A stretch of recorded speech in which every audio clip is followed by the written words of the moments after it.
We are live.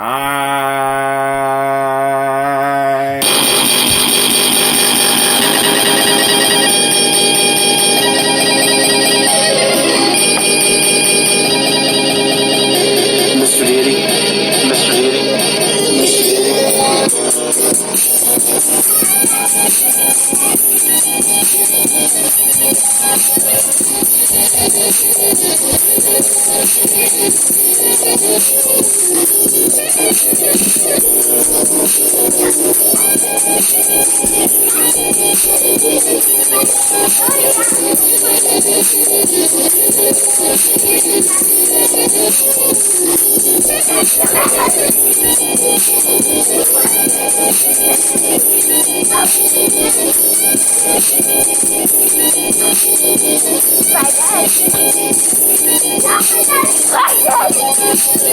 Knock myself over, please.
What's up?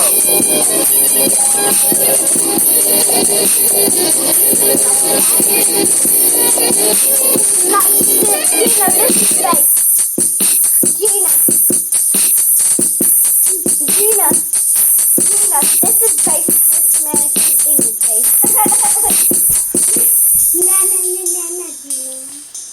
Peace, fam. Yo, this is Gye-Nyame Journey, and I want to welcome you. Welcome you. This is Gye-Nyame Journey Media. Hold on. First, it is the home of the stubborn minority. Second, it's the congregation of the mighty. Third, doing too much. Real life here, Gye-Nyame Journey. Third, right? It's the place where your hustle builds muscle. This is Gye-Nyame Journey Media. And this is your host, your brother, yo, humble servant. Yes, that's right. Brother Hot Tim, and this is Tribal Quotes. And of course, this is a Heart of a Summer production. Well, we strive to blow up your very much how long back on the play. We're about to have some adult talk. We got got Tribal Quotes going on. We on day 74 for those that don't know. In Tribal Quotes, we go from Gye-Nyame Journey Workbook, Tribal Quotes, by myself, Brother Hatem Gye-Nyame. We go through this book, and we are on day 74. This is a process of self-development, a process of self-discovery, and a process where we learn, where we do what we call wisdom mining.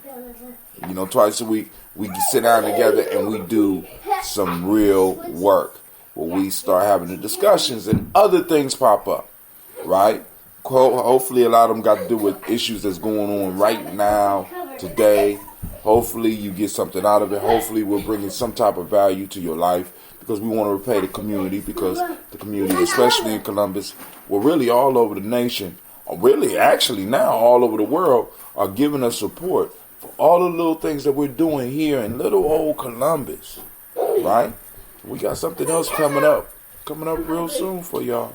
So I want, I just want to prime the pump for you. I want to get y'all ready. I want to get your mind ready, because we're about to move into a whole nother level. Because if we get the support we need for what's coming next, the stuff that we're going to be able to bring you is going to be on a whole nother level. All right, family. So now, do you know what an ASMR is? No, I don't know what an ASMR, and I don't think right now is the time for you to, unless it got something. Does it got something to do with this right here? What I'm doing right now? Yes. What does the ASMR got to do with this right now? ASMR is a video that you eat food and there's a mic and they can hear you chewing the food, but you don't talk at all. I ain't got nothing to do with what we doing. Mic and they can hear you chewing the food. Alright, right now I went up to Houston and it's playing live, so y'all gotta excuse me. I ain't got nothing to do with what we doing. Mic and they can hear you chewing the food. Alright, right now I went up to Houston. Alright, cool, so here we go. So there's been some memes popped up on me. It's official, I'm on day 18. Tomorrow I'm moving to day 19. I got my broth in here cooking right now. Of my 21-day Nguzo Saba challenge. Now, I think I may have to go into a Nguzo Saba challenge the week after, because one of the things that I want to show is that with the farming that's going on in our community, Columbus, that I could get at least 3/4, if not 2/3 of my food from the urban gems. Matter of fact, I think I could have a whole diet based on the production of the urban gems. That means I would eat nothing. Well, let me say at least 2/3. Let's say 80%. Let's say 85%. Is that about 2/3? That's more than that's. Let's say about 85%, because of course I would need the bread. I would need some stuff to wrap stuff up with. But I'm thinking that my breakfast, my lunch, and my dinner can come from food that I will get from the Urban Gems, because I want to support the program. I want to hype it up, and I want to hype up the Gye-Nyame and, of course, the Millennium Community School connection to this thing. So I'm going to show people that we can have a sustainable diet off of the stuff that we're bringing out. You know, when you see my young people up in the market, or you see videos of us, and you see the young people out there hustling them greens, you know what I'm saying, selling them greens, those are greens that they grew inside, and now that it's warm, we're going to be able to do it outside. So family, listen. And also, speaking of that, before we get into it, let's have some serious talk, family. Listen to all those entrepreneurs, vendors, anybody else, any type of services. We want to make sure that you understand that G&J Mall is not just a mall. No, it is. I mean, it's a mall, but in the mall sense, I want people to understand that it's bigger than, like I said, if you have stuff in your house and you want to do a rummage sale, you know what I'm saying, it's portable, bring it on up. You know what I'm saying? If you have services that you want to offer, get a booth. You know what I'm saying? We're trying to provide the community with connections so that they could get everything that they need. Now, let's say 75% of what they need to be able to live. We want people to be able to come, and for that next week or for that next month, they don't have to have that need in their life. I want cleaning supplies. We already got somebody doing that. We got people that you can hook up as far as food, because some of y'all are so busy you don't have time to cook. So why not contract with some of the people that might be there to go and do some daily meals for you? You know what I'm saying? Why not get some of the services? We got masseuses in the community. Why we got lawn services in our community? We got services and products that could provide 75% of the needs of our people, so that we can start funneling that money back into our community. You know what I'm saying? Funneling that money back in our community, at least a percentage of it. You know what I'm saying? It's already bad enough because, like, maybe 3 years ago, Gye-Nyame tried to do something with this deregulation of utilities. No, you know, a lot of people wasn't really responding to it in a way for us to make that successful, because we're trying to find ways where you can get the services that you're already getting at a reasonable cost, but keeping a percentage of the money in the community. Excuse me. First off, ladies, I'm doing my show. Second off, I want that cereal on the table. And I don't want you eating that right now. That's for the morning. I don't even like the fact that we got that. You know what I'm saying? So, you know, y'all gonna get, you know, I'm on my fast, so when I come off, y'all be ready for some changes. Oh my God. Somebody been drinking my damn ambrosia. Mommy has. Somebody been messing with alright, give me the, Gina, look in here, give me one of those white bottles, and get me my bottle cap opener somewhere around here.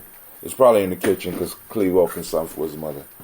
Give me one of those white caps. Could you take that bottle in there and take the bottle in there and wash it off for me, so when because we know how it's gonna come out. So now we're gonna get into the folktale. Lines are open, by the way, family. White top? Yeah, right in here. You know where my bottles are. The bottles are ambrosia right there, baby. Oh my God. Oh my gosh. A white top, okay? A white top. This one? Oh. This one? Oh. Can you go wash it off for me? And I need the bottle cap opener. All right, so let's go and let's have that discussion. Family, listen. When Gye-Nyame does things, we do it representing the community. We're part of the community. Yeah, we're a tribe within the wider Columbus, but we represent our people here in Columbus. And when we throw events, you know what I'm saying, the success of the events depend on your assistance.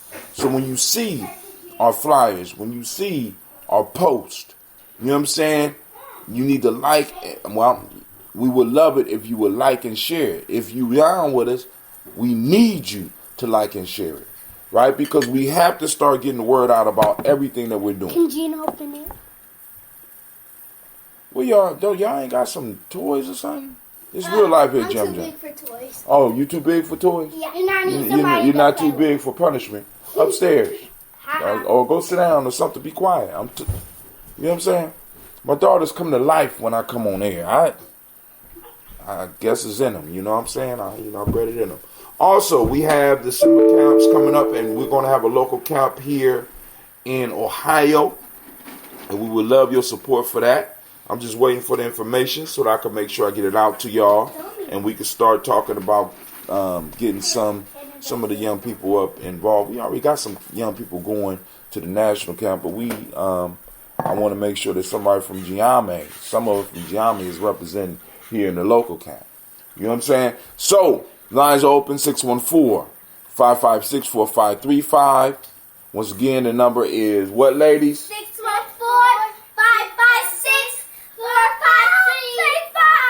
That's right, 614-556-4535.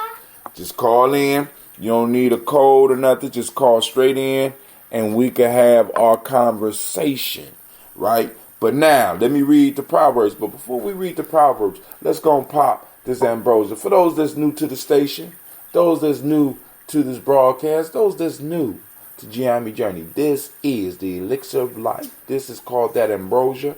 Ambrosia, that ambrosia, right? Not ambrosia, that ambrosia, right? This is that. You know what I'm saying? It's all that. And this is the food of the gods. This is a kombucha brewed with green tea and raw honey. No, not store pasteurized honey. Raw honey straight from the beehive, right? And it has been fermented. It has been fermented. And it's excellent for you, right? Because you know I love fermented foods. Coming in the next couple of weeks, we're going to be having, I'm going to try to do something with a little bit of food, you know what I'm saying? Cooking and stuff like that. Well, actually, I'm a steamer. Brother Quasey and our crew is a cooker. Sister Navita is a cooker. You know what I'm saying? I like to steam. It's all the same thing, applying the heat. But we all apply heat in a different way. So what I want to do is try to put something together so that we can start putting something along the lines of a warrior diet for those of us on Gye-Nyame journey, right? Because we got to, you know what I'm saying? Because health is wealth, and we need to start building that up. So let's go and pop this top to one of those elixirs, to one of those things that I hope will become a staple in the community.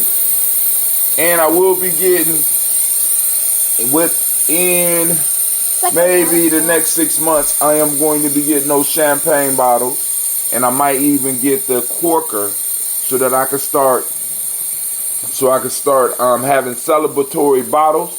You know, because you know, and when you celebrate, you want to be able to have something that poof, you get that pop. You know what I'm saying? And we can provide that here at Gye-Nyame Journey, as well as something that fills you up and is good for you, Sasha. I just told you I didn't want you eating cereal at night, so you just violated what I asked you to do. Go spit it out. Why are you putting your fingers in what I'm about to drink? It's time for y'all to go to bed. Real life here, Gye-Nyame Journey family. I'm trying. Y'all, you go and pull libation for me. Pray for me. Meditate. Send me some energy. Because Good night.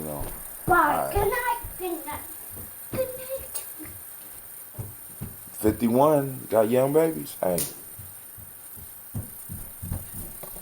So we're going to finish popping the top off after you cap it. Now, when you open in our brew, right, like from the small bottles, you got to cap it so that it goes out like that.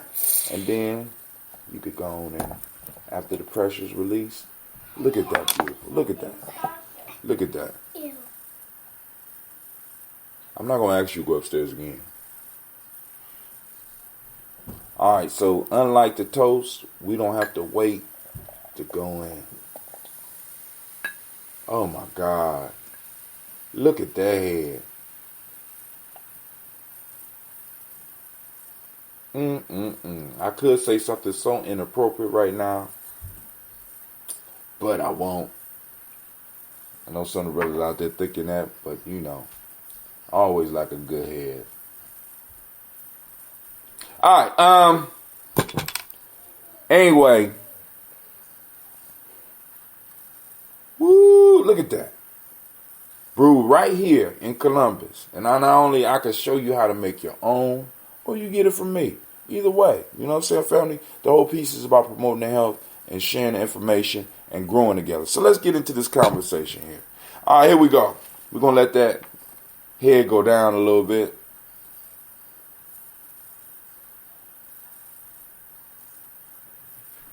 All right.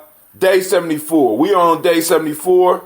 We use this. When we're doing tribal quotes, we use two books. We use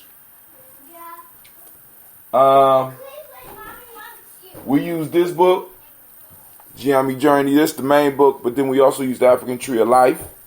We're going to start another round. We on day 74. This book go up to 90 days. Right, and at the beginning of the process, I read. So you go back. All you got to do is follow the days. Go back to the very first. When we open up, we always reopen up by explaining how to use this. But far as the show, we do it once a week. So it's 90 weeks. You know what I'm saying? But we can walk you through this book. It's a process. And it's a process of self-development. As a matter of fact, let's go on and let's look at it just a little bit.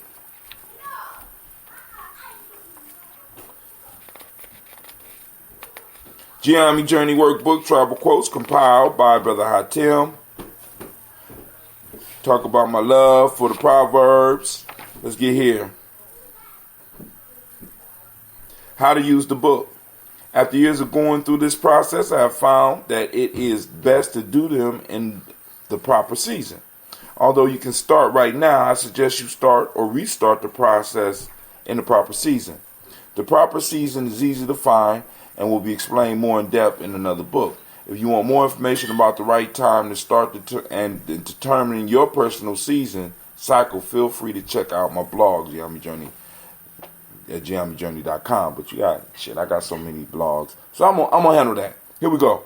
The year is broken down into 4 seasons that we all can clearly see and feel. We know that certain activities are to be done in these seasons. The seasons are spring, summer, fall, winter. We go through these seasons every year, but many of us do not know that on the micro level, which is personal, we go through seasons as well. Our seasonal patterns may not align with the seasons that are happening on the macro level. The spring cycle of our year begins on your birthday and runs for 91.25 days. And then we move into the next seasons. For example, if you was born on September 5th, it will be best for you to begin on September 5th and write for the next 90 days to get the best use from this book. The author suggests that you begin your log in the spring of your personal year. The spring is a time for planting new seeds into the soil of the mind, and these quotes and proverbs are definitely seeds. You will notice that underneath each quote or proverb there is a number 1 and a number 2. On the line marked 1, you define the proverb for yourself. So when we're looking at these proverbs, I'm not looking for you to agree with me. I'm looking for the personal, your personal view, your personal understanding of the proverb. Okay? That's the most important piece for us, right? In our personal, in our development, to get your personal understanding of the proverb. Break it down and see what is in it for you. Because in these proverbs, it's something for you. On line 2, write out what lesson you have learned from your definition and how you can use it in your life to move towards success. When you begin this process, you will find proverbs that resonate with you and some that you hate. That is okay. Stick to your commitment and work through. You will also run into some repeats as well. If you find proverbs repeated, that is your chance to look at your growth while in the midst of the process. Find where it repeats and compare your answers. You may be surprised or shocked at how differently you answered the same proverb or quote. After your 90 days are done, I have placed 10 more pages so that you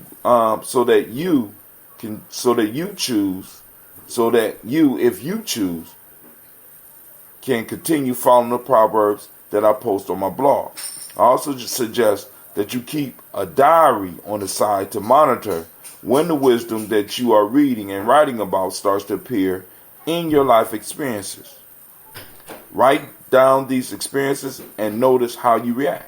Upon completion of the 90-day challenge, yourself on the completion of 90 days, challenge yourself to look back a year from your start date and see how you will redefine and what new insights you may find. Finally, challenge yourself to use these quotes and proverbs in your conversations and your writings. When we do this, we learn more from them. There's a proverb that states that when we teach, we learn. Enough said. So this whole book is a process that you can apply over a 90-day period. We here are applying it over a 90-day period and hopefully sparking some thought, sparking some conversation, and creating value. Right? Ooh, it went down.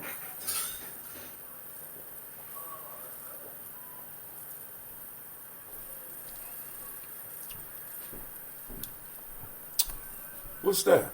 Ambrosia. You open the ambrosia bottle? Nigga, you just opened an ambrosia bottle? So now you got to start brewing. Mommy told me to. Your mommy told you to. Yeah. It's real life here, Gye-Nyame Journey. Good. God damn it. All right, go ahead.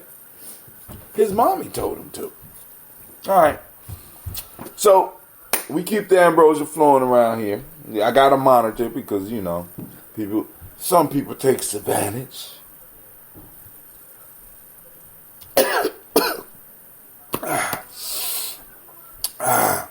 I use ambrosia to cook with. I use ambrosia salad dressing. Family, this stuff is so useful. All right, but hold on. Let's get into the Proverbs for the night. Progress is impossible without change. And those who cannot change their minds cannot change anything. Now, let me stress this as well. Oh, Gye-Nyame Journey Mall, June 29th. Millennium Community School from 12 p.m. to 6 p.m. All right, day 74. You don't have to agree with the proverb. Let me say that to you. You don't have to agree with the proverbs, but still explore what they are saying. Many times, many of us, we just want to confine ourselves with shit that we want to hear. We need to hear contrary views to our own so that we can really understand why we are where we are. So we can really evaluate. We got to constantly question. We got to constantly explore. You understand? Right? Because we don't want to become so dogmatic that a new idea that may save our community is overlooked because we were caught up in our ways. This is a lesson that we need to learn from some. You know what I'm saying? Tradition is important. Tradition is something that need to be maintained. But also, we have to have a group of elders that are able to shake up the traditions every now and then. Group of individuals to shake up the traditions so that we could take another look at them. Because if we get stuck in some shit that's not working, but we're doing it because the ancestors did it like that, that shit is not right. Our ancestors want us to rise. They don't want us to stay stuck. Many people are stuck in their lives because they want to stick to traditions. In my Native American family, there's this thing called the Hyoka. And I hope I'm pronouncing it right. But the Hyoka is like the clown, the sacred clown, right? And the sacred clown does everything backwards. If you turn to the right and everybody is turning to the right, the Hyoka turn to the left. If everybody's sitting on their butt, the Hyoka might sit on his head. They're going to do something. They're like the trickster of the community. And even in our mythology, we had tricksters who would flip over the traditions and stuff so that people can explore. And so we don't want to get so caught up in what we're doing that we are not open to other opportunities or miss other opportunities because we're stuck. Family, those of you that's in my age grade, we can't do that shit. We can't do that shit. We had generations before us that did that shit. And one of the reasons that we are stuck in the situation we are now is because many people were keeping tradition and were so serious about the tradition, and there was no sacred clowns. Maybe I'm a sacred clown. Sometime. Maybe I'm a trickster. I've been called trickster several times. One of my sisters say, "You just a trickster." Sister Gloria always called me, "You just a trickster." You know what I'm saying? Because I come in, I start shit. I say shit, and you know what I'm saying? As you know, and I always been like that. I just can't help it. You know what I'm saying? It's just like boom. And now that I'm older, shit, I don't even give a fuck. You know, in some cases, because me caring about how people think about me may put my children's lives at risk. May put my future generations' lives at risk. Because I'm caring about how everybody see me. That's a burden for somebody else to carry. I don't have to carry that because, you know what I'm saying, my work stands on its own. You understand what I'm saying? My dedication to who I am and who my people are stands on its own. So, you know, I'm just like, yo, so I'm...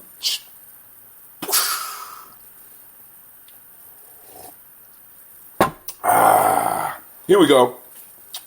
Progress is impossible without change, and those who cannot change their minds cannot change anything. Goddamn. George Bernard Shaw. Proverb number 1. Proverb number 2. No passion so effectively robs the mind of its powers of acting and reasoning as fear. Edmund Burke. Proverb number 2. Proverb number 3. Do not talk about a rhinoceros if there is no tree nearby. South Africa. So, those are the Proverbs of the day. And it don't look like nobody calling in, so I'm going to get the feast on these on my own and devour them. You know what I'm saying? Once again, lines are open. Let me type it in. Call-in lines are open. Let me make sure that I got the chat on Spreaker. Let me type it in. Call-in line.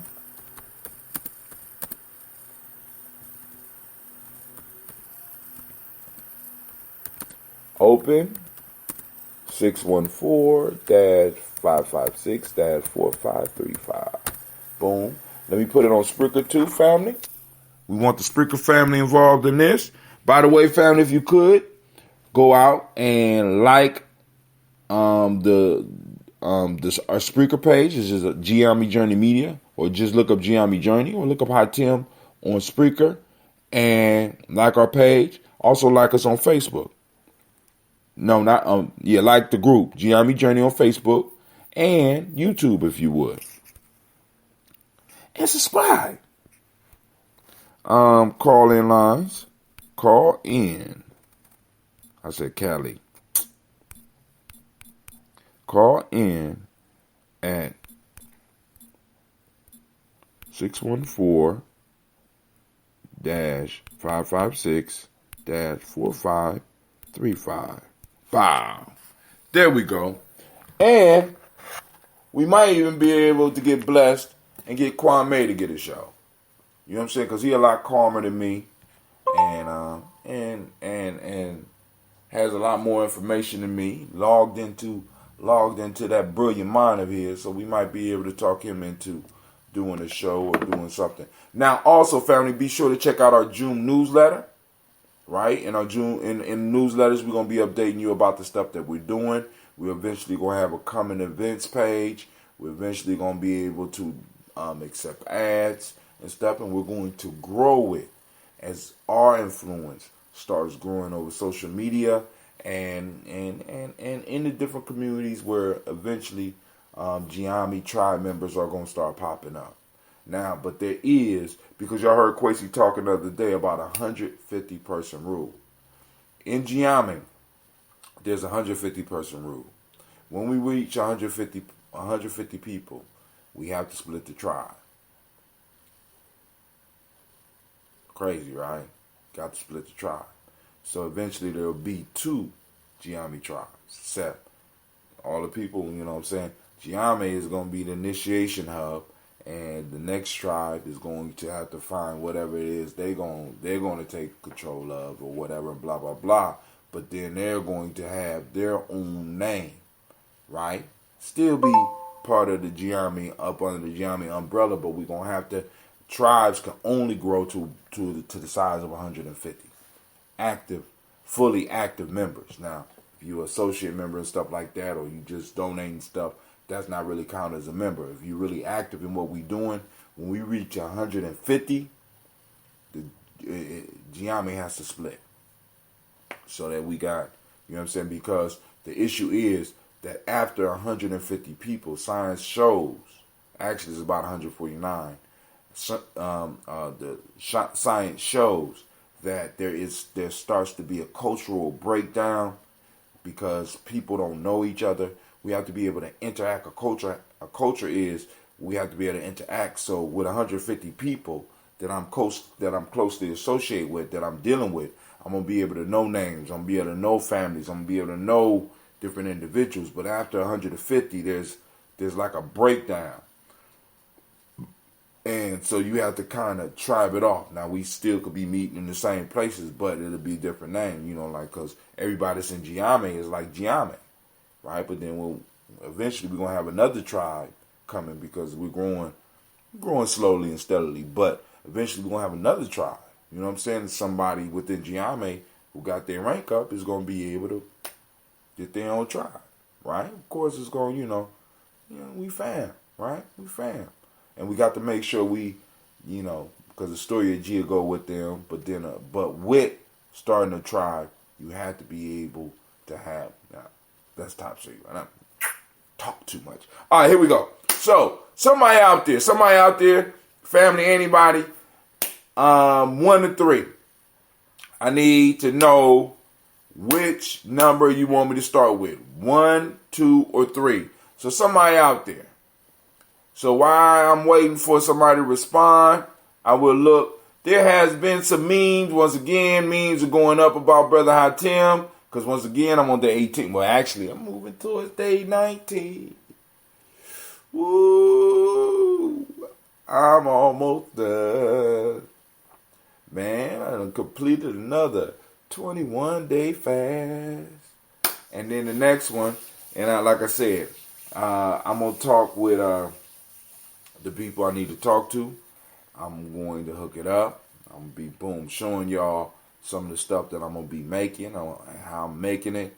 A majority of the stuff I do is going to be steamed, but I'm finding out that I can make a whole bunch of different stuff, like kale pesto, right?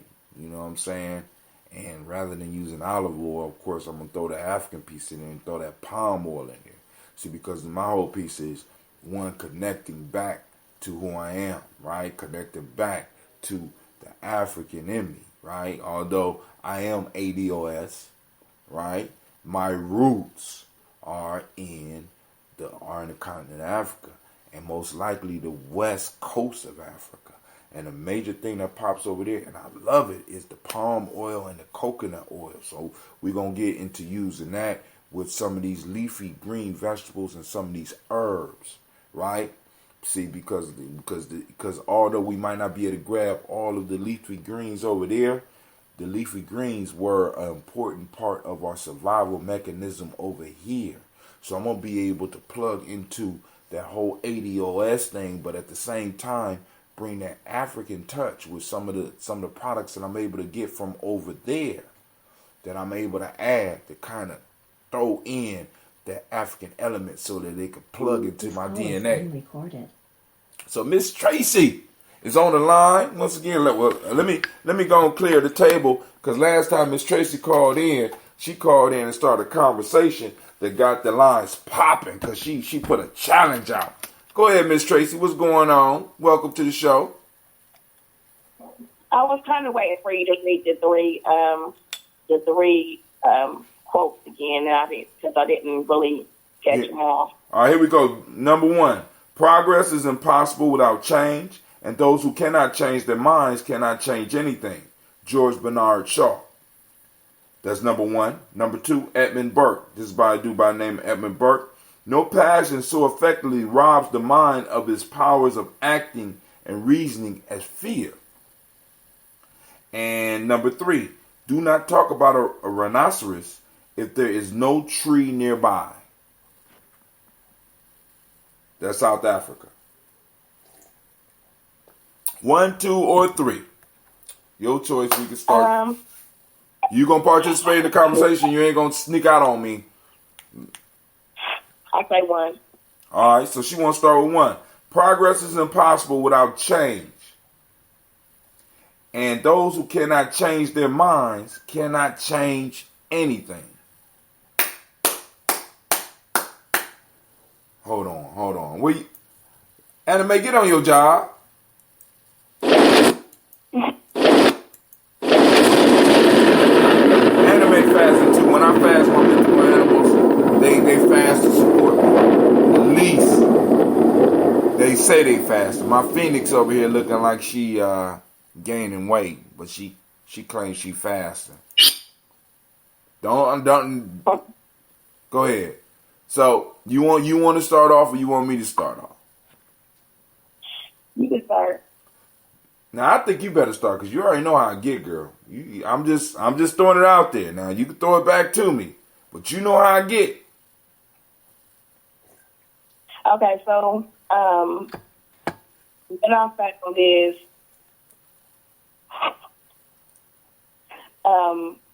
I found that to be true. You have people who say like, "Oh, they're just set in their ways." Those are the people don't want to be bothered with. She said people that say that they set in their ways. How many of y'all know people that say, "Hey man, I'm just setting my ways"? Damn. Sorry, Facebook. Or the other one is to be possibly stubborn. I'm just stubborn. That ain't cute. These are in my experiences where I found that people who are stubborn or set in their ways, so to speak, they're not interested in being open to like opening up their minds to learning other things. And I can say that because I kind of like lately, probably over these past few months, have realized how I've been set in my ways, where being open, my mind been opening up to new things that's made me feel like I've been missing so much. You know, like, okay, so it's like, in order for me to move forward, I have to really, you have to like get uncomfortable. That's what I've noticed. That progress is definitely, in order for progress to move forward, you have to constantly be changing in your mind, or have your, don't be just set in your ways. I mean, you have to be ready to move to. Three of the foundations of Gye-Nyame is honor, loyalty, and sacrifice. We talk about this, and you know what's crazy? Have you noticed that within our lore, honor, loyalty, and sacrifice is not even in the questions? But even people that don't know the questions, or and have been around, might not know the questions. They all know the honor, loyalty, and sacrifice. Have you noticed that? Especially when it comes to the adults. Because these are three tenets. And one of the things I was thinking about in the car as I was coming home, because when, like I said, this is my life, family. Y'all got to really understand. I have been blessed to be able to have figured out how to engineer my life around this shit, around what we do, right? I'm able to put myself in a situation, and adapt within that situation to where I'm able to fulfill what I need to do in that situation, as well as in what I produce, I'm able to apply to this, or at least I connected, or I've been doing this shit since I was 20. You know what I'm saying? So it's like, boom, I'm 51 now. So for 31 years, I've been figuring out how to get into places or do things, and to be able to mold what I'm doing. Not just mold it, but to be able to get into it and use it to accomplish what I need to accomplish, as well as accomplish what I feel I need for my people. And I've been blessed in that way because I've been able to be a servant. You know what I'm saying? And a lot of people don't understand the power of that. You know what I'm saying? And a lot of that started with volunteerism, which goes back to the point that I'm trying to make. One of our key tenets is sacrifice. People don't understand the power of sacrifice. And what Miss Tracy, I believe, is hitting on is one of those pieces, as far as when you set in your ways. When you're set in your ways, you're comfortable. And part of being a member of Gye-Nyame, or being in our tribe, is that we have to find ways to make ourselves uncomfortable so that because we understand that only when we are uncomfortable, only when we are, in a sense, and a lot of people don't like this word, only when we are suffering can we grow. Growth is a byproduct of suffering. And anybody that tells you that it is not is trying to sell you a get-rich-quick scheme. Please understand that. So when you say you're stuck in your ways, what you're saying is, I don't want to be uncomfortable. When you are uncomfortable, you are suffering. And when you are suffering, it opens you up to find ways so that you can stop the suffering, or that you can make it through the suffering. And this is why, like, for example, in Gye-Nyame, I set the example where, like, so, I say, well, I'm fasting for 21 days. So some of the young men that's looking at me, let's say, look, I'm gonna be doing what he doing. I'm taking, because, I'm taking his position. They're looking at me like, okay, 21 days, okay. All right. Because they're going to repeat the process that I go through, and they're going to refine the process that I go through. Because I leave notes. Like every time we talk and all this, we're leaving notes and shit. Every time we do a show, we're leaving notes. So they're going to be able to refine the process. They're going to be able to do the research behind the process. They're going to be able to add foods that I didn't even know about. They're going to be able to add these little twists and turns to their suffering, where they are able to extract and get to that point where I was at day 11, and shit start happening. And they're going to be able to magnify that. So they're going to be able to take what I'm doing and all the stuff that was manifesting for me on day 11. They're going to be able to extend day 11 over, instead of one day, it's going to be day 10, 11, and 12. Because they understand that whole suffering piece. They're going to take it to another level. What I believe Miss Tracy was bringing up, and I think is very important, is to understand is that many of us, we can't change because, progress is impossible without change. And most of us don't want to change because we don't want to suffer. Pain is not the worst thing, family. Suffering is not the worst thing. The worst thing is being stuck and looking back and being like, damn, I could have did more. For me, that's hell. And for most of the people that's doing that with their life, and you look back and say, I could have did more. If you could have did more and you didn't do more, please believe that when you pass on, you're going to be forgotten. And you know what that is for? Hell for African is being forgotten. I strive never to be forgotten. So I'm trying to extract everything that I get out this moment.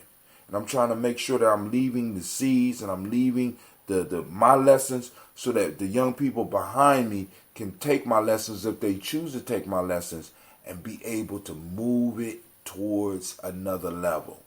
So it said progress is impossible without change, and those who cannot change their minds, which is the first battleground. We have to change how we think. This is why in Gye-Nyame we're talking amongst ourselves. When we talk amongst ourselves, we're using terms like emoja. We're going to move it, and in a minute we're going to be moving it up to where now motherfuckers got to recognize when they need to start using proverbs and things like that, so that we can start changing how we think.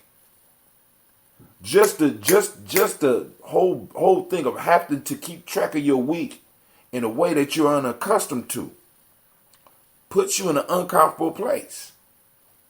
And then having to monitor who you say the day of the week with puts you in a whole nother uncomfortable place, because there's a consequence behind that. And you're fully with the consequence.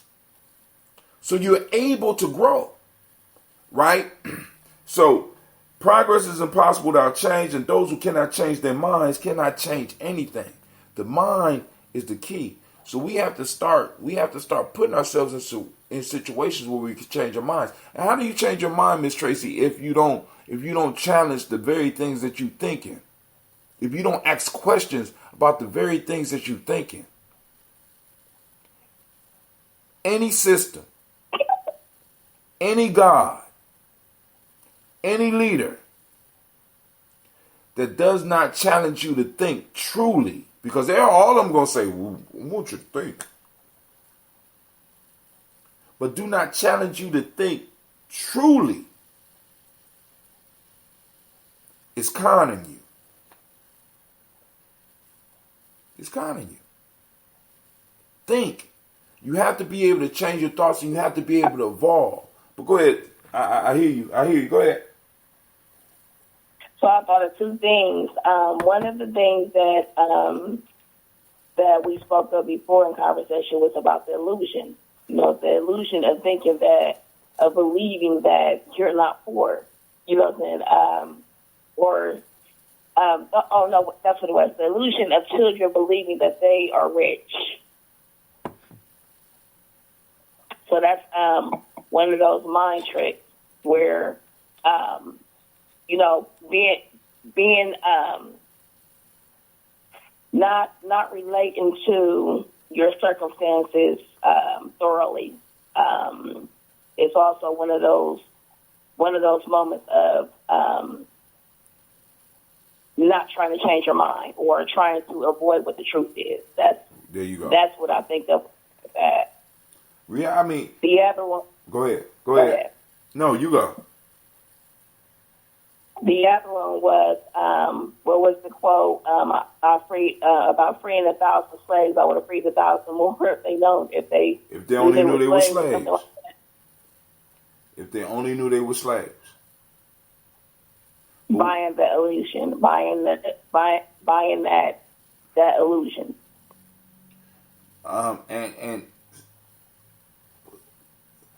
And one of the pieces that you start finding is that a lot of people are uncomfortable with reality, with the reality that they are in. So they come up with these terms and we come up with ways of playing with the reality so that we could become comfortable.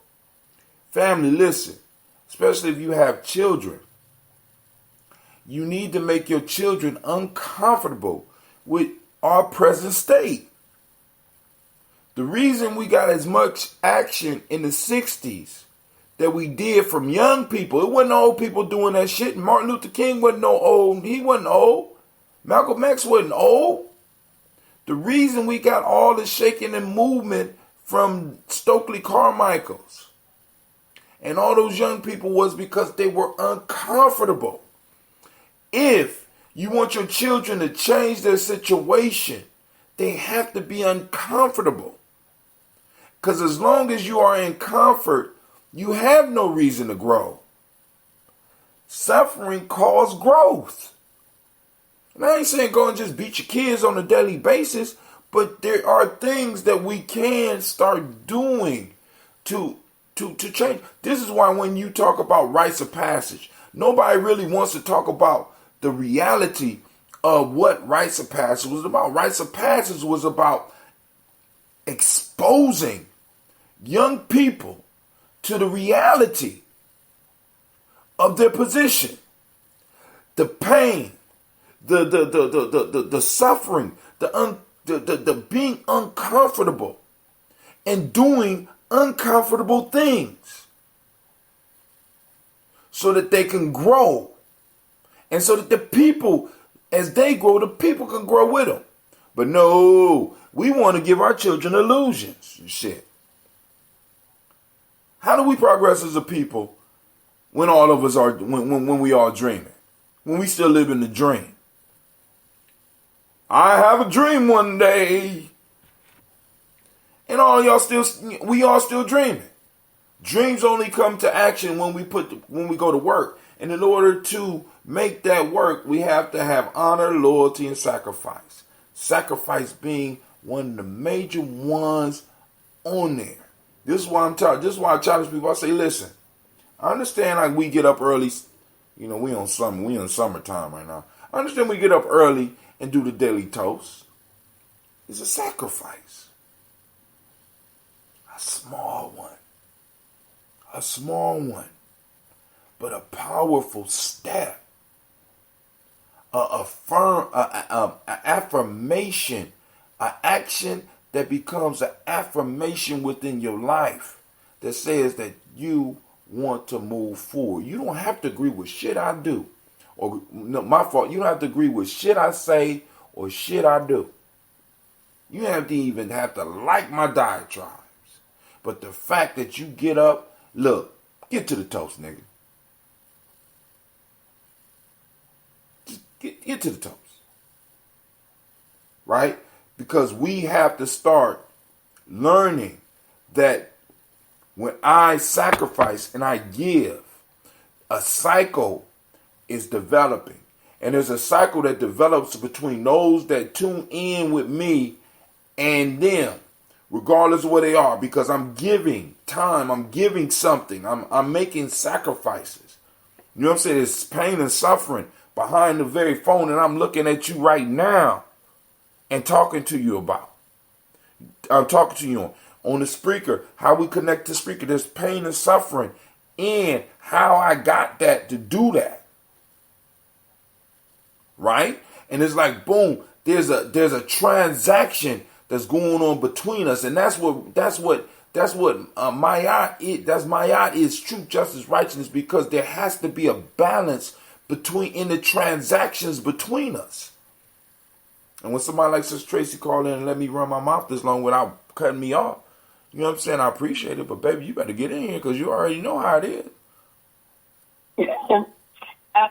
I mean, I really wanted to touch on that because, I was thinking between 1 and 3, but that one is the one. I think the mind is more powerful, and a lot of us still don't realize that. So that's like where I'm at now. It's like I deal with kids and youth, trying to incorporate a mindset change that's their idea. I think that's what my challenge is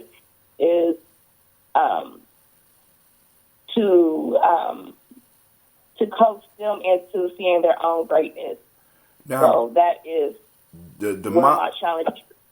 That mindset shift. The mind is what's that? Which question is that? You still in the first one? No, I'm talking about which question? Right. I don't know. Because now what you're approaching is the third level. That right there, what you displayed, is called third level intelligence. Intelligence of the memorization, intelligence of the heart, intelligence of the mind, intelligence. What you just displayed there was intelligence of the heart. It's becoming part of you. So you don't even know you don't even know the question, but because me and you interact, I know that it's part of, because we in a tribe. I understand that what you said, and a lot of people out there don't understand what I'm saying. Right? Out there. But because you in my tribe and we speak a similar language, what you just spoke to me is a language, and I asked you which question because I wanted to see something. But the point that I'm trying to make is that in order for us to coach our children into greatness, or no, not only coach them into greatness, but you use the statement, the mind is all powerful. Our minds are all powerful for us or against us. The one thing that determines whether it's for us or against us is if the mind is standing on a foundation of reality or illusion.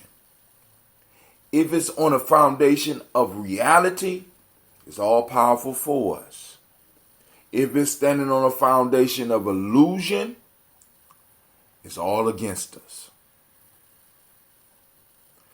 most of the adults and the young people that we run into when we first start dealing with them are still dealing in an illusionary state. And it's hard to shadow that illusionary state. And you have to put them in situations where they have to question the very reality that they're being taught about, the very reality that they are existing in. They have to question all of that so that they can start looking and saying, damn, and being able to get to the virtues of Mayat, where they talk about being able to distinguish the real from the unreal. You know what I'm saying? I mean, because if you look at the last questions, we got it. Can't remember which number it is, but it's the laws, it's the virtues of Mayat, right? Well, actually, we got the 7 virtues, then we got the 7. Oh God, 7 laws, or Kwame need to call in and save me, bro. But it's like I want to say. So the questions don't line up with the conversation. That's what I was we were talking about before.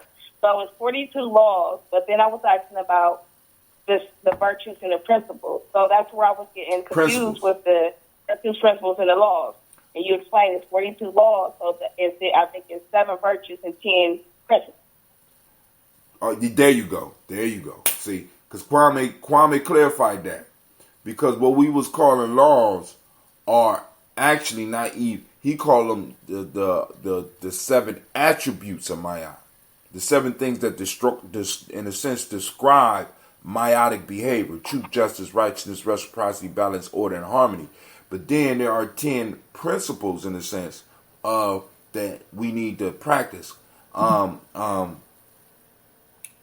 your thoughts. Controlling your action, devotion to purpose, faith in my master's ability to teach me the truth, faith in my ability to adhere to the truth, blah, blah, blah, blah, blah, blah, blah, and on. You know what I'm saying? And those practices start coming out through our process, because individuals have to start one, because what we got to get our children into is, or not only our children, but, you know, we call them wannabes, those family members that want to be part of us. We got to get them to start questioning, because that's when the true learning is happening.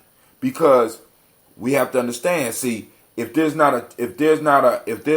reciprocity is not happening, learning is not really, in a sense, transpiring. And what I mean by that, when the teacher gives, the student receives, but then also the student gives and the teacher receives. So there's an exchange that's going on. So when you look at ancient practices, you will see masters throwing out questions to students.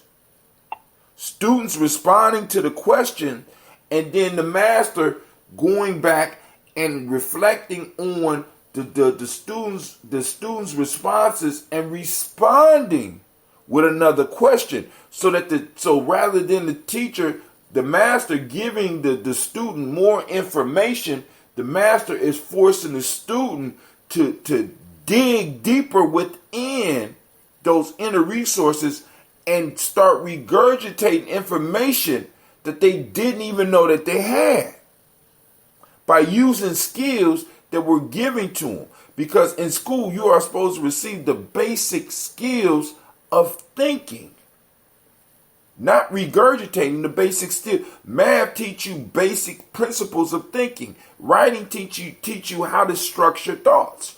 You know, reading teach you how to engage with other people's thoughts that are not right there with you.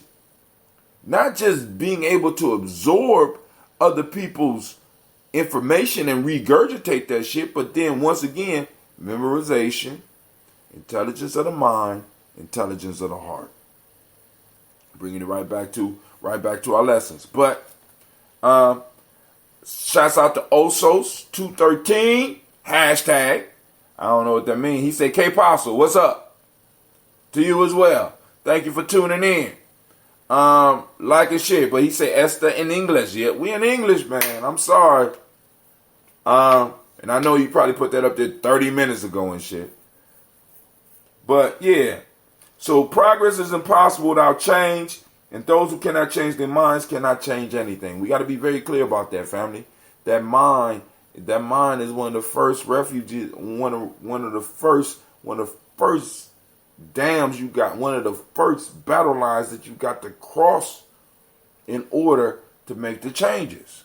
And then when you run, because sometimes, and then it's even, and what's crazy is that when you run into people that are dogmatic, stuck where they are, you don't be mad at them, you just keep on moving.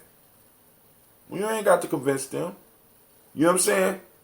We don't proselytize. You don't need to proselytize. You leave that for the Christians and the other. That you don't need to proselytize. When you ready. You know what I'm saying? Because eventually, like I said, we'll have a man house, we had a woman house, we had a clubhouse where we can gather. Man house is for men rituals, women's house is for the women's rituals, and then we have the clubhouse where we all get together and have a good time. Safely, of course. All right. Which one we going to go to next, or you want to go deeper in that one? 3. Do not talk about the rhinoceros if there is no tree nearby. Very simple. You go on hit it first. Go on. You go on hit it. Come on, girl. Throw it out. Come on. Okay, so I thought of this in 2 ways. But what just came across me was a conversation that we had before. My son is going to the military, and Stop. I was pretty amazed. Stop. I don't remember this conversation. Who going to the military? Okay, it's I have a son that he actually graduated a couple years ago, and so anyway, he's going to the Air National Guard. So anyway, the whole thing was that I didn't really. I mean, I have family who went to the military and stuff like that. However, the way I feel about how things are now wasn't really comfortable with my son going to the military. However, when he decided that he was going to enlist, I'm emotional about it in my own way. However, I don't have anything else to alternatively offer him. Hold on. So, hold on, family. We're gonna give Miss Tracy a round of applause.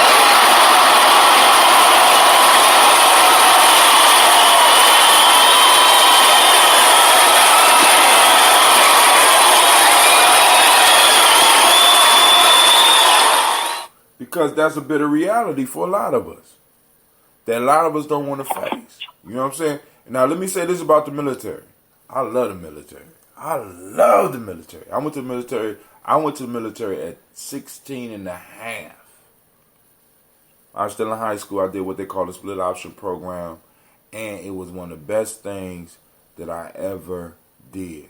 And I think, and to kind of reassure you as a parent, because I know we're living in dangerous times, but we always lived in dangerous times. We're always going to be in dangerous times. But I think that if and when he makes it through, he will get something that he was not able to get at home, knowing the streets. And that gives you more time so that when he come back and he has to make another critical choice. Because what we want to put ourselves, as far as Gye-Nyame, we want to put ourselves in a position that when our young people come to points in their lives and they have to make critical decisions, we can give them a viable option. Many of us exist in an illusion, and we lie to our children, we lie to ourselves about what we're going to be able to provide for them and what we want to do for them. And when that time hit, we can't accept the reality. And what you did was like you said the reality. I don't want to go to the military, but I don't have no options for them right now. We working on that shit, sis. So go ahead. I'm sorry.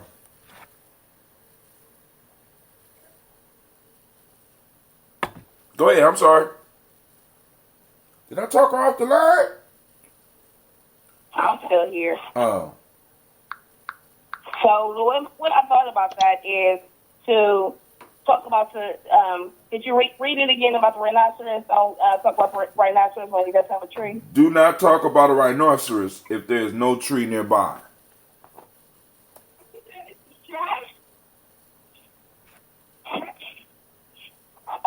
So again, the way I thought about that is the rhinoceros is ready to, in my opinion, release rage. So the first thing that it wants to do is kind of like, attack.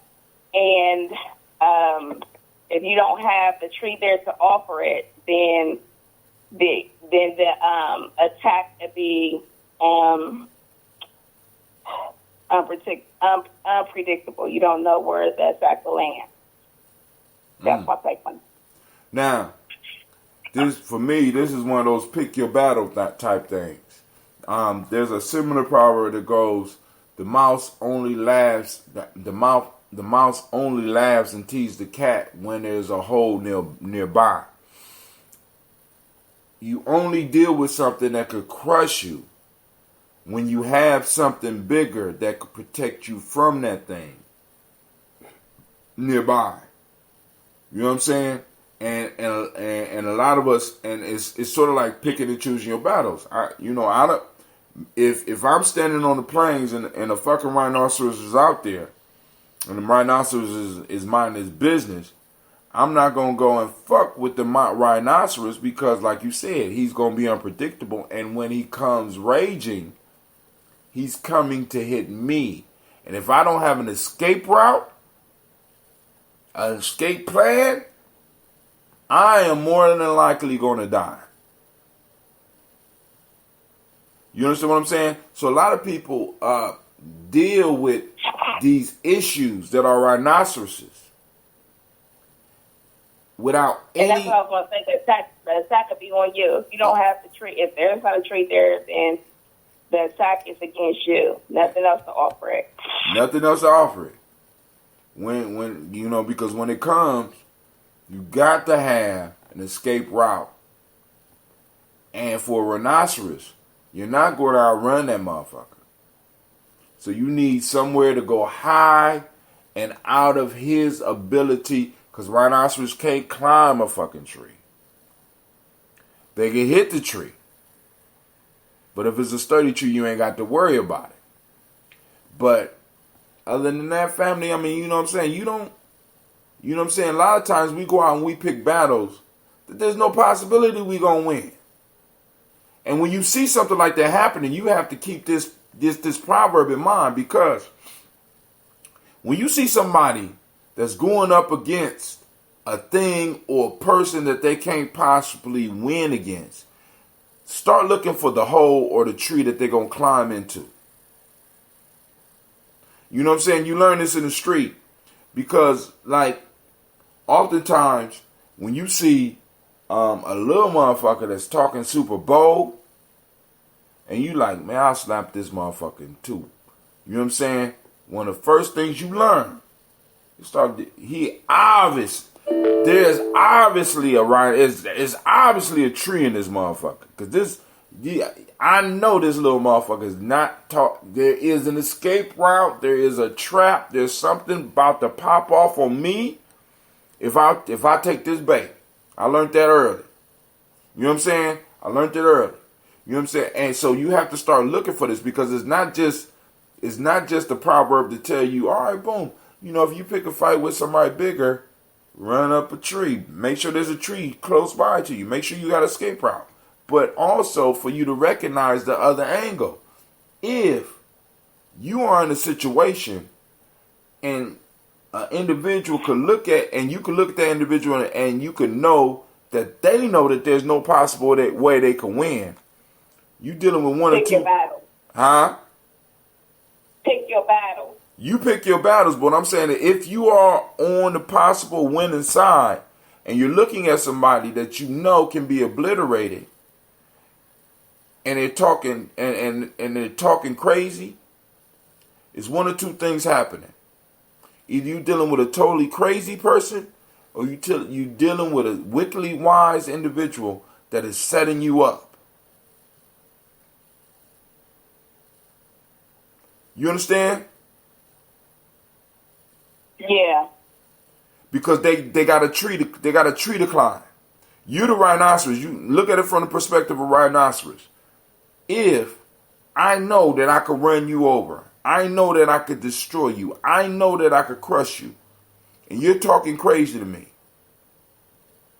either you are crazy or you have a trap and you have outthought me.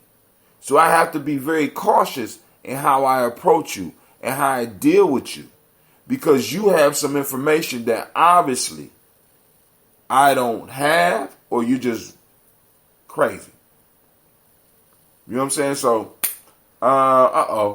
Miss Jacqueline Brooks is on the line. I see you there, sister. What's going on? Shots out. So, that rhino piece, that's an important one, and that's one we need to kind of stress when we're dealing with our young people, because these are traps that are being laid for them as well. You know what I'm saying?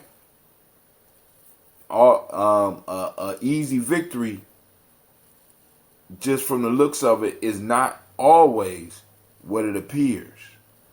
You know what I'm saying? Like, for example, in Chicago, they used to lay traps for young black kids. They would park a trailer of Jordans in black neighborhoods and just leave it open. And when they caught the kids coming out, they would get them for robbery. You understand? It was. Yeah, I've actually seen the It was something like that with a stolen car on TV, where basically putting the bait in place to see if they're going to steal it. However, then they in trouble. Baiting you. I'm baiting you. I'm watching these finals and got Solomon listening to you during halftime. Uh-oh. All right. What's up, Solomon? What's up, nephew? How you doing, sir? So, so now let's go to this last one so that we can call it a night, because it's 10:30. My soup is, actually my broth is in there roasted right now. You know what I'm saying? So, I can't wait. All right, so we on number 2. No passion. Young people, old people, listen to this one. No passion so effectively robs the mind of its powers of acting and reasoning as fear. Edmund Burke.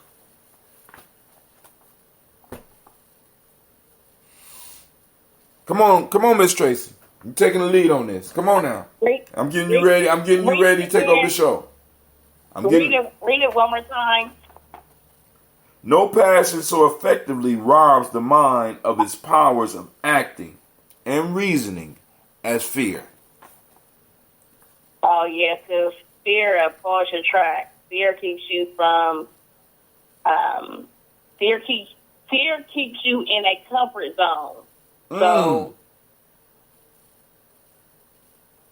I think fear enables that progress we were talking about in the first one.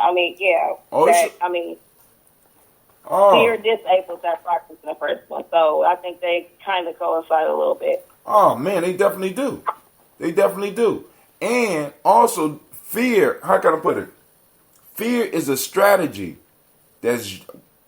fear-mongering is a strategy that's used to call the masses. Nephew, listen to this, man. They control the world by fear. Now, the first thing that we have to get in our mind is what's the worst thing that could happen to us? Right? So, like, as a warrior, one of the things that we have to come to terms with, see, because whether you're a nation builder at nation builder age, elder age, you are still on the warrior path because we are at war. We have been under siege for hundreds of years. We got to understand that. Those of you that are in school, you are under siege right now. Information, they're hiding information, and you got to take your time to finish what you need to do for them. But then you got to get out there and get what you need for you. You know what I'm saying? In the job place, your time is under siege. They're paying you a little bit of money for your time. You got to give them what they need, but then you got to get what you need for you. You're under siege. You know what I'm saying? In our community, economically, we're under siege. And the piece that's used to make sure that you can't think is fear. Fear mongering.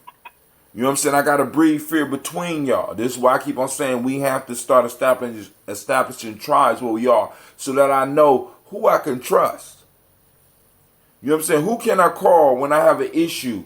And if I don't need nothing, I don't need your money. I just need your ear. And I need to know that once it enters your ear, you know what I'm saying? That, you know, I don't have to worry about it coming back and bite me in my ass or other people talking about my shit. You understand what I'm saying? I need, so, you know what I'm saying? In order to beat a people, in order to beat a bigger opponent, you got to breed that fear. You got to put that seed of fear in their mind. Now, going back to the rhinoceros piece, because as Sister Trey said, they always connect. One of the tactics that Muhammad Ali used, I don't know whether he did it on purpose or he just didn't know, or he just was just something that happened. The way he talked to his opponents, especially with Sonny Liston, because you could really see it with Sonny Liston.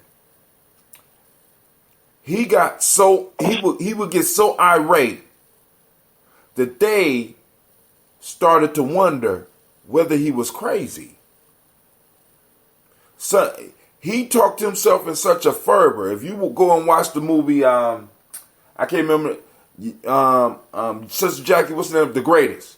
You look at the movie The Greatest. You will see Muhammad Ali go into such a fervor that they would tell him that if he don't calm down, they're gonna cancel the fight. Right? And Sonny Liston could do nothing but look at this man and wonder, either this man knows something I don't know, or this man is crazy. And I don't want to fuck with either one of those. I don't want to battle either one of those. Right? Muhammad Ali threw fear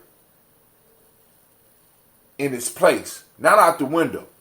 See, because I need my young warriors out there to understand, you don't get rid of fear. Fear is, in a sense, your survival detector. Fear is something that is natural. It comes up in us.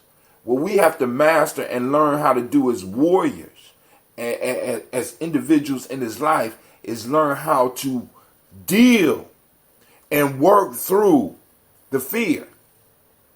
You understand what I'm saying? You know what I'm saying? You know, because there's a lot of kids that they get to math and they get punked out by math because they haven't learned how to deal with fear. You know what I'm saying? They haven't learned how to deal with the fear of failure. They haven't learned how to deal with the fear of not knowing. They haven't learned how to deal with those fears, and because they have never really dealt with having to deal with fear, because every time they cried, somebody would come and pick them up. Every time they was hungry, somebody would put, you know what I'm saying? This is what I'm saying. Sometimes that suffering is good because individuals learn and grow and learn how to deal with shit. And while we have our babies and when we have our young people, we got to learn how to let them, all right, shit, go and cry.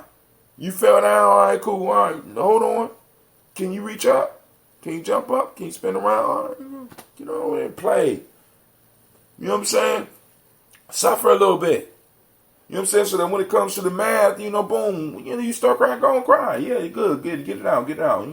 It's hard, right? Yeah. It's painful, right? Yeah. Yeah, it hurts, right? You mad because you don't know this. Well, you wasn't supposed to know this. This is math. It's another level of math. Go and work through it. Work through your fear. Because it's not that our kids are not good at math. It's that our kids fear math. And because they fear it, what does it do? What does it say? No passion so effectively robs the mind of its powers of acting and reasoning. So they freeze and they can't even reason. They come to a test because everybody will put all this pressure on them on a test. Family, our job is not to teach our children not to fear. Our job is to teach our children how to manage the fear, because fear serves its purpose. And oftentimes by us telling our children they need to be fearless or they don't need to have fear, we are counterproductive. We are countering what we are actually trying to do for our children. Our people would not have survived for as long as we did. Before the incursion and after incursion, if we did not have a healthy sense of fear and the skills of fear management. Because fear could make me act too soon, and fear could make me act too late. The master of his own fate is able to act when it's right, not because they're scared on either end. Take the mind, keep the body. That's right. Now, it's a movie I like. Well, I never watched the whole goddamn thing, but I suppose I like because I like sci-fi.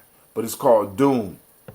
And one of my favorite parts, even though I slept through half of that shit. And the book too goddamn long. They call fear the mind killer. Fear is the mind killer. Fear is the mind killer. I don't agree with that shit. I mean, it's a good concept, right? We need to learn how to manage our fear. Because anybody tell you they're not scared, anybody tell you don't have fear, nah, it's not that. You're dealing with a very traumatized individual that does not know how to that does not understand what they're feeling. They have twisted up their feelings and shit.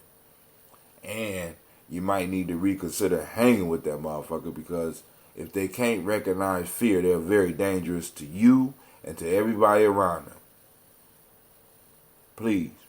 So, fear stops the mind from working. And what we have to be able to do is manage that fear so that we can squeeze the reasoning out. We have to learn how to put our children in situations where fear rises up and they have to quickly reason. Anyway. Man.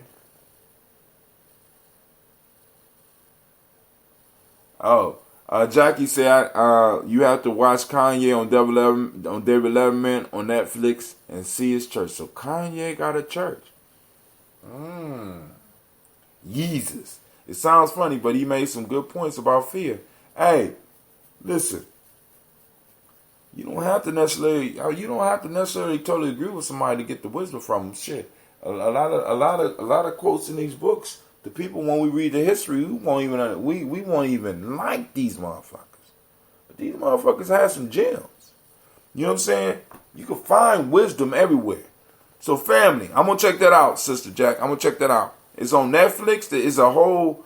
Do they have a Netflix special on his church? Or it's not the church you think?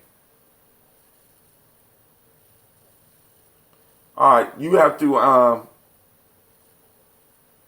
Well, is there a link that you can send me so I can check out? I want to check this out because maybe this might be a subject for a future show. Family, be on the lookout for what's coming next with Gye-Nyame Journey. I told you we got some major announcements coming. I got an announcement possibly tomorrow. I need to go on and talk with the people. And I might have another announcement possibly on Kuumba about some of the next steps for Gye-Nyame Journey. And then we'll be able to lay out some stuff. No, you will see everything during the interview. Know what I'm saying is but you said on Netflix. So on you talking about David Letterman's show on Netflix. I thought David Letterman had a podcast. But anyway, let me look for that. So David Letterman got an individual show on Netflix now. And one of the interviews he did is with Kanye West. So I'm going to check that out. I will look at that possibly tomorrow. Because I got to get up. Cool, I'm going to do that. And anyway, family, those that don't know, Jackie C. Brooks is one of those, is an author, a thought leader, because the whole concept that we got of cultural stabilizing holidays come from Sister Jackie. You know what I'm saying? You got to give credit where credit is due. Shit, that was hot. I wish I had thought about that shit. My sister thought about it. That shit was hot. And we've been running with that shit ever since. Ever since. That's part of here. That's part of the language as far as Gye-Nyame. You know what I'm saying? Like shit. Cultural stabilization, baby. Cultural stabilization. Cultural stabilization. You know what I'm saying? This is a culture stabilizer holiday. This is culture stabilizer food. I'm not watching She's Gotta Have It. I'm not picking up no more shows. I'm watching Shy right now. Trying to finish the first season of Shy. Catch up with the second season of Shy. I'm trying to catch up with American Gods and shit, but it's so different from the book. So I don't even need, Shy. I'm not watching She's Gotta Have It. Cause I gotta have it. I don't need competition. You know what I'm saying?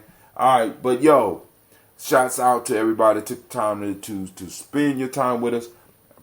Please believe me, your time is valuable to me, and we will get a little bit more concise with the shows. But these are live shows and stuff like that, so we're gonna start putting out some stuff. You said that Shy ain't good. Shy could be Detroit. It could be anywhere. I mean, the story, that story good. Go on, Jackie. Go on with that shit. Go on. You telling me season 1 is not good. Come on now. But hey, like I said, that's why we got a newsletter. Nothing distinct about that. Listen, I can't expect for my enemy to fully give me what I need. But I can find jewels. Like, for example, season 1, quotable. Cousin is asking cousin, why don't you give me some money for my food truck? He said, man, look, I'm cash poor right now, blah, blah, blah. You know, those trucks fail 70% of the time, blah, blah, blah. Cousin, what? Yeah, well, cousin, I want to own my own thing, blah, blah, blah. Then right in the middle of the scene, you have an Asian dude that comes up out the closet and walk by the cousin, and the cousin starts speaking Chinese or whatever language he speaks to this dude, and the dude goes to the bathroom. And homeboy said, you got somebody living in your closet? He said, yeah, in China, living space is small, so my closet is a nice space for them. He said, why you got somebody living in your closet? He said, I'm trying to get another stream of income. If you want to be an entrepreneur, you need to have multiple streams of income. Having multiple streams of income allow you to take more risk. Jackie, that whole season was worth that conversation for me.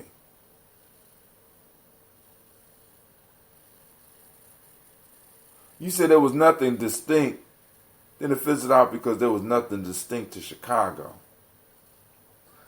Okay. But you do admit season 1 is good. I ain't got to watch season 2. I'm trying to finish season 1. Well, hell, I mean, shit. It could have been any black. It could have been any season with black folks. Now, who fired from the show? Who, the cousin? Which cousin? I don't follow all that shit, Jackie. But yo, Jackie is an author, and I'm waiting for her to come out with something. Every now and then she contributes to the newsletter. So we're going to give her a round of applause for that.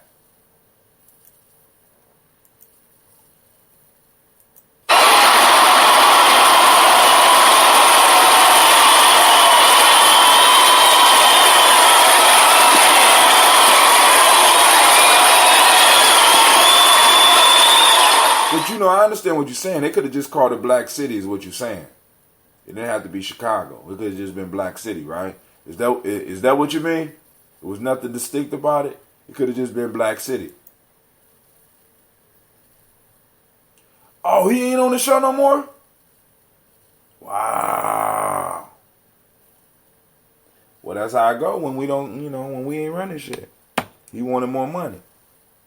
Hell no, you ain't getting no money. Lene Wade dropped him, and so did all his managers. Damn. You know what I'm saying? So that's why we got, like I said, we start small, and shit. In 30 years, Solomon be able to step in and be able to do the type of shit he want. I want to do a Black Folks in Space. Yeah. We got a colony. And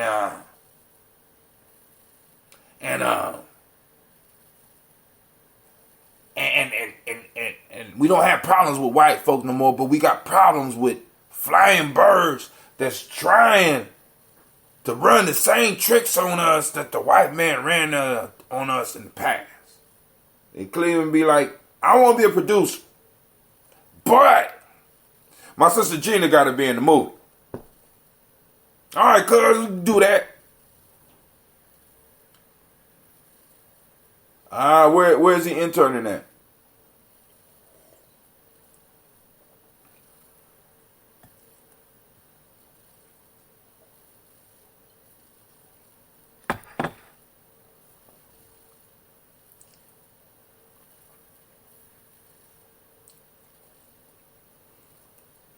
Come on now, you usually fast on them keys, man. Where is he doing an internship at? Well, we don't have to talk. I know people like, what in the hell is going?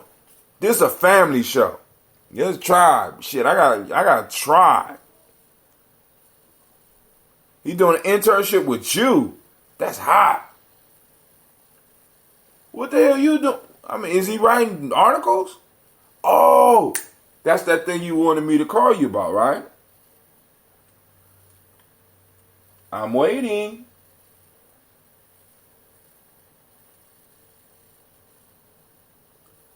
Can't hear you, Jack. You ain't talking loud enough. You usually loud as hell. I can't. But family, listen, I want to thank all of y'all for taking y'all time. Jackie will get with me after the show so I can find out what she's talking about. Her son doing an internship with her. No, read.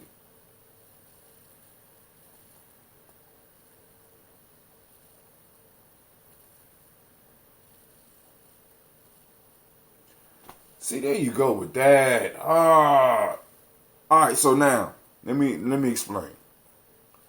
Jackie fast on the keys. So, I'm always behind her in her conversation, so she always have to come back and write something again because she wrote it 3 lines before, but I'm always 2 lines behind her, and if she was younger, she would have caught on to the shit and been able to keep up with me, right?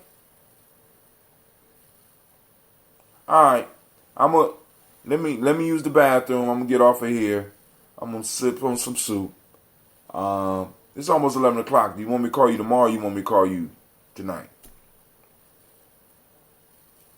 Other than that, I got some stuff to talk with you anyway. It'd probably be better for me to call you tomorrow because I got to make some moves tomorrow, and it's something that's popping up that I want to definitely talk with you about because the dude that I'm gonna be talking with is possibly can, what I get can help all of us. So, we're going to talk. All right, family, I want to first off remind you, 5 minutes tonight? All right, cool. I got you. Family, I want to thank you for joining us in the home of the Congregation of the Mighty, the place where the stubborn minority gathers, the place where your hustle builds muscle. This is Gye-Nyame Journey Media. This has been Tribal Quotes. We crushed another one. I am out. Of course, this is a Heart of a Simba production. We strive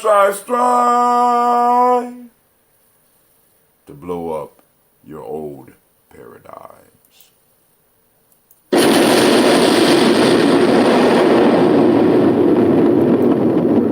Give me 3 minutes, Jack.